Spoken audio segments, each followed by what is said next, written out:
ng local public official kung sino man kaso nila ng administrasyon ni Tonyo. Meron pa doon pagkatapos na ibasura niya.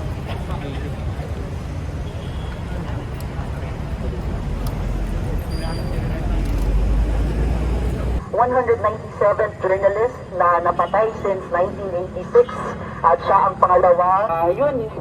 Bilang kabataang mamamahayag na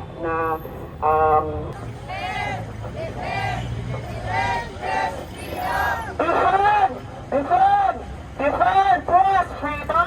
Would like to extend its condolences to Mr. Lapid's family.